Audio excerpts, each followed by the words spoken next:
But I was listening to this. I was thinking about this. I was thinking about, I'm like, how did this invade our politics to the level that it has? How has this sucked the energy out? I mean, we don't talk about anything anymore. The banks almost collapsed 2 weeks ago. We don't even talk about it anymore. No one speaks of it. The border is a mess. No one speaks of it. No one speaks of it. It's trans every day, every minute. And it's weird. Seems a little designed, to be honest. Listen, the trans community in America has existed forever. There's always been people that have felt like they are in the wrong body. They have a condition called gender dysphoria, and they've gone to certain lengths to fix that. Obviously, hormones and surgery and things like that have gotten better. Technology has gotten better. People have been able to physically transition in ways they couldn't if they had those feelings years ago. But the trans community has been around in America for a pretty long time. And it hasn't been this like contentious thing where everybody is fighting over it, right? Women that were born biological men that then transition to women, a lot of them would use a woman's bathroom. And maybe there'd be some people making comments, and I know that trans people have dealt with bigotry, and they've dealt with, violence, and they've dealt with all that shit. Gay people have, black people, any minority really has dealt with that, right? 100%. I'm not saying they haven't. But for the most part, this wasn't the issue it is now. And you'd imagine, see, this is what I would think. If the medication was getting better, the hormones, whatever they're taking, testosterone, estrogen, whatever it is, the surgeries were getting better, people were getting more, this was easier and maybe even cheaper to do. This would be being diminished as an issue and not like blowing up. It seems like the medical advancements would make these things easier for people to do if they felt like they really needed to do them, and this wouldn't be such a big deal. It would be a very personal thing. People would go, hi, I'm Jack and now I'm Jill. And your friends and family would go, hello, Jill, or whatever. Or they'd go, you're going to hell. Whatever it is, it would be a personal thing between you and the people that you know, your close friends and family. But now this leaves out kids, right? Because this is why this has become such a controversial issue.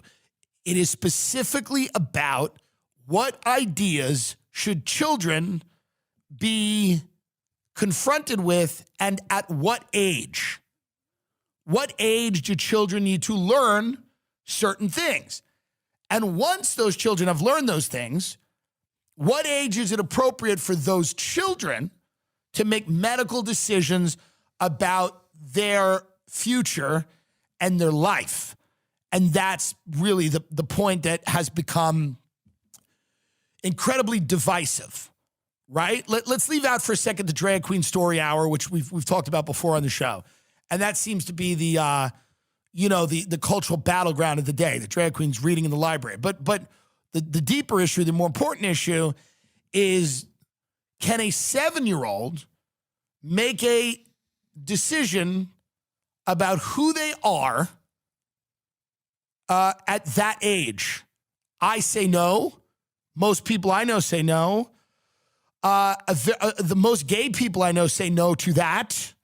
Most reasonable, rational, sane people say that when you're under 18, you're going to go through all kinds of weird feelings, and you're going to have hormones are raging, and you're not going to know exactly what direction you want to go.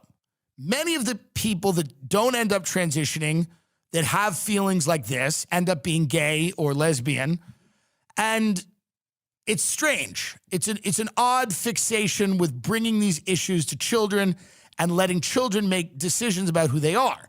Doesn't make any sense. If you've ever met children, this makes zero sense that teachers and schools are telling children you could be any gender that you want to be today.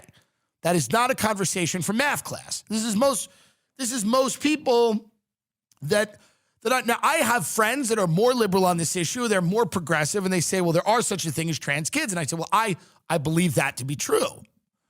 Of course. But I still think, I don't know if they should be blocking puberty. They should be taking pharmaceutical drugs. They should be denying themselves the opportunity to go through puberty and see if any of that changes or alters the way they feel about their gender. There's always a way to correct things later in life. I know people that have transitioned in their early 20s and they're living lives and they're happy. So I think that's what it comes down to. It comes down to kids and children. You know, for most people, listen, there's people that hate trans people. There's people that don't want trans people around. There's people that are going to hate everybody. There's people that hate everybody no matter what. You can fixate on those people, but the vast majority of people don't care. They don't.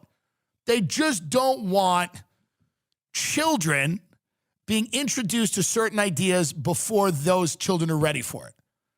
That's what most people do not care. They're not sitting around hating you if you're gay. They're not sitting around hating you if you're trans. They don't really have the time. This is not a country that, like, you know, people don't have the time to be as hateful as maybe they'd want to be. They don't have the time. They're running around. They just don't want children being exposed to certain things because children are very confused by their nature. They're kids. And it's easy for, and some of these parents with the trans kids, I have a soft spot for, but then some of them, and I'll get in a little bit of trouble for saying this, but most people will understand what I'm saying.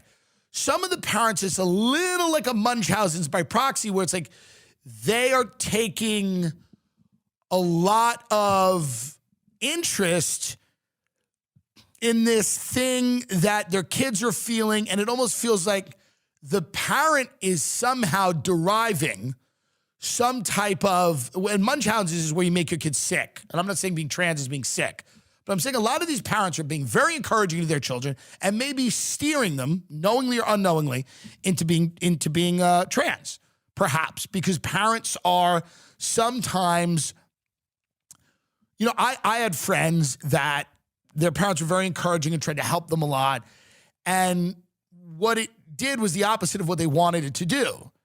And I don't mean that you should, if your kid has these feelings, you shouldn't shut them down. But I don't know if you should parade your kid around like a political statement. And I see some parents doing that. And I wonder about the mental health of those parents that are parading their children around like a political statement instead of a human being. That doesn't make any sense to me. Also, if you're like a female athlete and every female sport is now dominated by a trans female athlete, there is a conversation to be had. The good news is all of these things can be solved by common sense and rationality, and then we can go back to talking about the banks failing, the nuclear war, and things that I consider to be more important. I just think the whole thing, because I was thinking about this today on a plane, it's trans, everything is trans. And then you look around and you're like, where are all the trans men? And there's a few of them for sure, but they're not everywhere. This is a small group. This is a minority of people that should be protected with rights. Like, they should have rights. And obviously people that fuck with them should go to jail. Like, people that fuck with any group or anyone in general should go to jail. But it's such a big issue, and it so dominates everything. They're so wrapped up in the idea that there's a political thing here that these kids have to be themselves and stop trans genocide. It's like every discussion about trans rights cannot devolve into people screaming, stop trans genocide. That's like crazy. It's like anybody that told me to eat better, I'd be like, stop fat genocide. It's like, I just suggested you eat a salad. Like, there needs to be, we got to rein it in. We are a country of like people that are constantly on the verge of an emotional breakdown. Everyone you speak to is on the verge of a nervous breakdown. And every grifter in the world is out right now trying to make this into the biggest issue, and we've let them. I mean, it's every day. It's every day there is this issue and only this issue at the expense of so many other issues. So that's my piece on it. Leave kids alone. Let them grow up. When they're 18, they can do what they want to do. Some will do the wrong thing then, but you can't stop them.